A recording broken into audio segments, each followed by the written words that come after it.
കോഴിക്കോട് വന്നപ്പോഴാണ് നമുക്ക് ഈ വലിയ മഹാമനുഷ്യനെ പരിചയപ്പെടാൻ പറ്റിയത്. ഫിറ്റ്നസിന്റെ മഹാസാമ്രാജ്യം എന്നൊക്കെ പറയാമല്ലോ. ജിമ്മ്, കരാട്ടെ, തൈക്കോണ്ടോ എന്ന് പറയുമ്പോൾ എന്താണ് സംഭവം? കരാട്ടെ. ഓ, കരാട്ടേന്റെ ഒരു ബാലപാഠങ്ങൾ എന്താണ്? എന്താണ് അതിന്റെ കുറച്ച് കാര്യങ്ങൾ പറഞ്ഞു തരും. കരാട്ട എന്ന് പറഞ്ഞാൽ നമുക്ക് എവിടെയും പോകാൻ, നമ്മളൊരാളെ വെറുതെ ആക്രമിക്കാൻ പോകാൻ പാടില്ല. ഇല്ല, വെറുതെ ഒരു പാവപ്പെട്ട ആളുകളൊന്നും അടിക്കാൻ പാടില്ല. നമ്മളെ എതിർകക്ഷിയായിട്ട് വന്നാല് നമുക്ക് അവിടെ നിന്ന് ഒഴിഞ്ഞു പോകാൻ പറ്റൂല്ലെങ്കിൽ നമ്മളെ നമ്പറുകൾ നമുക്ക് എടുക്കാം, അവിടെ നിന്ന് തന്നെ നമ്മളെ തടിയച്ചിലാക്കാം. അങ്ങനെ അതാണ് അതിന്റെ. അത് വെച്ചിട്ട് നമ്മള് കരാട്ട വെച്ചിട്ട് പാവപ്പെട്ട ആളുകളൊക്കെ അടിക്കുക, കുടിക്കുക. കരാട്ട ഒരു മനുഷ്യനെ നന്മ നിറഞ്ഞ മനുഷ്യനാണ്. അതാണ് പിന്നെ ഒരു ആത്മധൈര്യം. നമുക്ക് ഏത് കാട്ടിലും പോവാം, എവിടും പോവാം. ഇതൊരു മനസ്സിലൂടെ മനക്കരുത്തോടും നൽകും. മനക്കരുത്ത് ഉണ്ടാവും. ഒരു മാർഷൽ ആർട്ടാണല്ലോ അല്ലേ? പിന്നെ നിങ്ങൾ ജിമ്മ് നടത്തുന്നുണ്ട് പരപ്പനങ്ങാടിയിൽ. ജിമ്മ് ഉണ്ട്. അപ്പൊ ജിമ്മ് നടത്തുമ്പോ നിങ്ങൾ ജിമ്മ് ട്രെയിനിങ് ഉണ്ട്. മെയിൻ കരാട്ടാണ്. നമ്മളിങ്ങനെ കുറച്ചിങ്ങനെ ബോഡി ഫിറ്റിങ്ങിന് വേണ്ടി. ഓഹോ. പിന്നെ റീൽസ് ഒക്കെ ഉണ്ടാക്കാൻ വളരെ ഇഷ്ടമാണ് അല്ലേ? എപ്പോഴും ഹാപ്പി ആയി ജീവിക്കുന്ന ഒരു മനുഷ്യനാണ്.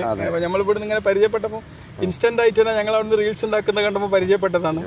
ഇപ്പൊ ഒരു കുറച്ചു നേരം പരിചയപ്പെട്ടപ്പോൾ തന്നെ നമ്മൾ കുറെ നേരം പരിചയപ്പെട്ട ഒരു അവസ്ഥയാണ്. ഇന്നത്തെ കുട്ടികളിലൊക്കെ ജീവിത വ്യായാമം ചെയ്യാത്തൊരു സാഹചര്യമാണ്. അതിനെക്കുറിച്ച് നിങ്ങൾക്ക് എന്താണ് പറയാനുള്ളത്?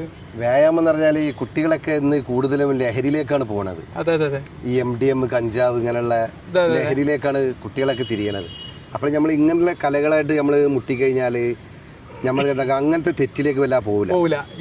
ജിമ്മ് ഇങ്ങനെ നല്ല നല്ല ആളുകളായിട്ട് ബന്ധപ്പെടാൻ നല്ല, കാരണം അവർക്കൊരു അവരോട് തന്നെ സ്വയം ഒരു ആത്മപ്രണയം ഉണ്ടാകും. അതാണ്. പിന്നെ നമ്മൾ ആരോഗ്യം, നമ്മൾ 60-70 വയസ്സായാലും നമ്മൾ ആരോഗ്യം ചുടുചുടുക്കമാര് നിൽക്കണേക്ക് നിൽക്കും. അതെ. പിന്നെ അതല്ല നമ്മളെ ഇതിന്റെ വ്യായാമത്തിന്റെ പവർ. കാരണം മനുഷ്യന് ലഹരിക്ക് പോകാനുള്ള ഏറ്റവും പ്രധാന കാരണം എന്ന് പറഞ്ഞാൽ അവർക്ക് അവരോട് പ്രണയം ഇല്ലാതെ വന്നോണ്ടാണ്. അപ്പൊ അവർക്ക് ആ ഒരു പ്രണയം ലഹരിയോടാവുമ്പോഴാണ് അത് വരുന്നത്. സ്വന്തത്തോടുള്ള ഇഷ്ടം എന്ന് പറയുന്നത് ഇപ്പം സ്വന്തത്തിന്റെ ആരോഗ്യ പരിപാലനം തന്നെയാണ് സ്വന്തത്തോടുള്ള. നമ്മളെ ആരോഗ്യങ്ങൾ ശ്രദ്ധിക്കണം. പൈസനെക്കാട്ടി വലുത് നമ്മളെ ആരോഗ്യമാണ്. അതെ. പൈസ ഒരുപാട് ഉണ്ടായിട്ട് കുറെ ആളുകൾക്ക് ഭക്ഷണം കഴിക്കാൻ കഴിയാതെ പല കിടത്തേക്ക് എടുക്കുന്നത്. അപ്പൊ നമ്മള് വ്യായാമം ചെയ്യുക, നല്ല ഭക്ഷണം കഴിക്കുക, നല്ല നേരത്തെ കിടന്നുറങ്ങുക, കറക്റ്റിന് കിടന്നുറങ്ങുക. ഇതൊക്കെ പിന്നെ ഇങ്ങനെയുള്ള കൂട്ടുകെട്ട് രാത്രി ആയാലും എവിടെയും പോയി ഇരിക്കലാന്ന് പാടില്ല.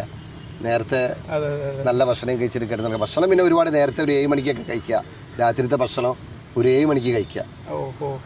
ഒരുപാട് ലേറ്റ് ആയിട്ട് കഴിക്കരുത്. അപ്പൊ ഭക്ഷണം നിങ്ങളിപ്പോ എല്ലാവരും നിങ്ങളെ ട്രെയിനിങ്ങിന് വരുമ്പോ എല്ലാ പ്രായത്തിൽപ്പെട്ട ആൾക്കാരും വരും. ഒരുപാട് ആളുകൾ, പലർക്കും ഒരു പ്രായമായി കഴിഞ്ഞാൽ ഫിറ്റ്നസ് നിർത്തണം എന്നുള്ളൊരു ഇതിൽ അങ്ങനെയല്ല. നിർത്താൻ പാടില്ല. ഈ പ്രായമുള്ള ആളുകൾക്ക് മരിക്കുന്നതിന്റെ തലേ ദിവസം വരെ നമുക്ക് കളിക്കാം. അതാണ് ഇതിന്റെ ഗുഡൻസ്.